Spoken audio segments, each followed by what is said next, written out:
Fire force എന്നൊരു വിഭാഗത്തെ പലപ്പോഴും പൊതുജനവും വേണ്ടപ്പെട്ടവരും വേണ്ട രീതിയിൽ അഭിനന്ദിക്കാറില്ല എന്ന് തോന്നിയിട്ടുണ്ട്. അവരുടെ പ്രവർത്തന മേഖലയിൽ അവർ നേരിടുന്ന പ്രശ്നങ്ങളെക്കുറിച്ച് സിനിമയിലാകട്ടെ യഥാർത്ഥ ജീവിതത്തിലാകട്ടെ അധികം ആരും പ്രതിപാദിച്ച് നമ്മൾ കാണാറില്ല. രാഹുൽ ഢോലാക്കിയ സംവിധാനം ചെയ്ത് ആമസോൺ പ്രൈമിൽ റിലീസ് ചെയ്തിട്ടുള്ള ഏറ്റവും പുതിയ ഹിന്ദി സിനിമയായിട്ടുള്ള അഗ്നി ഈ ഒരു കാര്യത്തെക്കുറിച്ച് പറയാൻ ശ്രമിക്കുന്ന ഒരു സിനിമയാണ്.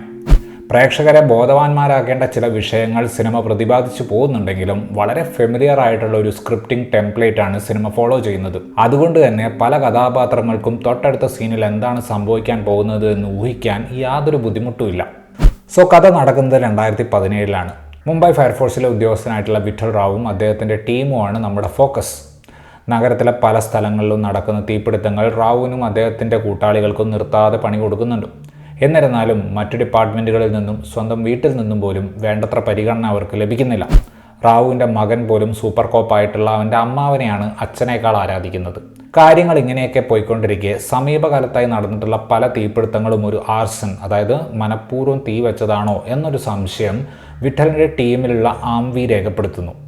അതിനെ ചുറ്റിപ്പറ്റി നടക്കുന്ന അന്വേഷണമാണ് ഈ സിനിമയിൽ നമ്മൾ കാണുന്നത്.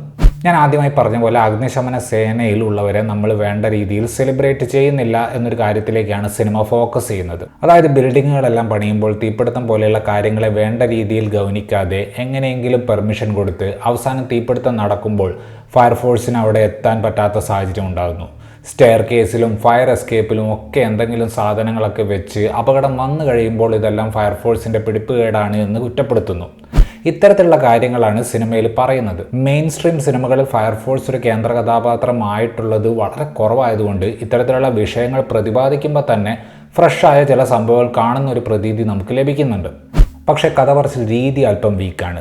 ഢോലാക്കിയെയും വിജയ് മൗര്യയും കഥയിൽ ഡ്രാമ സെറ്റ് ചെയ്യുന്നത് നമ്മൾ കണ്ടു പഴകിയിട്ടുള്ള അതേ രീതിയിൽ തന്നെയാണ്. വിഠലിൻ്റെ അളിയനെ വിഠലിൻ്റെ മകൻ തന്നെ ഒരു പരിധിക്കപ്പുറം ആരാധിക്കുന്നത് കാണുമ്പോൾ ക്ലൈമാക്സിൽ ഇതെങ്ങനെ മാറി മറിയുമെന്ന് ബേസിക് ഫിലിം ലിറ്ററസി ഉള്ള ആർക്കും ഊഹിക്കാൻ സാധിക്കും.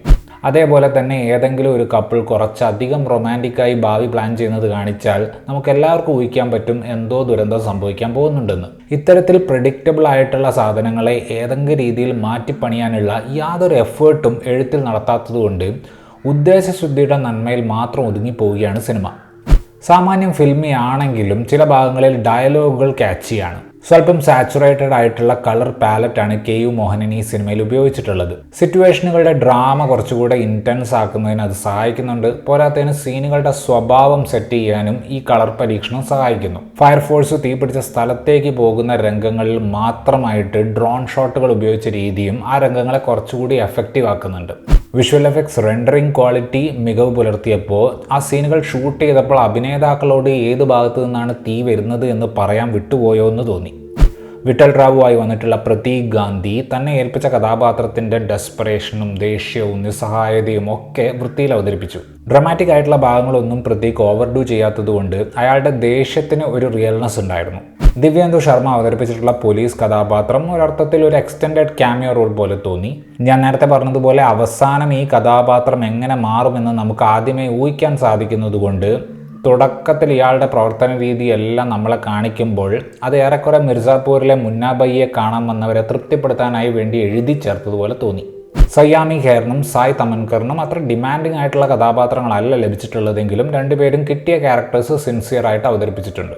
ആക്ടർ ജിതേന്ദ്ര ജോഷിക്ക് സിനിമയിൽ സാമാന്യം നല്ലൊരു കഥാപാത്രത്തെ ലഭിച്ചിട്ടുണ്ട്. ഒരു ഹൂഡനറ്റ് ത്രില്ലറിൻ്റെ സ്വഭാവത്തിലാണ് സിനിമ വരുന്നതെങ്കിലും സിനിമയുടെ കോർ തീമിനെ ചുറ്റിപ്പറ്റി തന്നെയാണ് കഥാപാത്രങ്ങളെയും കോൺഫ്ലിക്റ്റുകളെയും ഒക്കെ സൃഷ്ടിച്ചിട്ടുള്ളത്.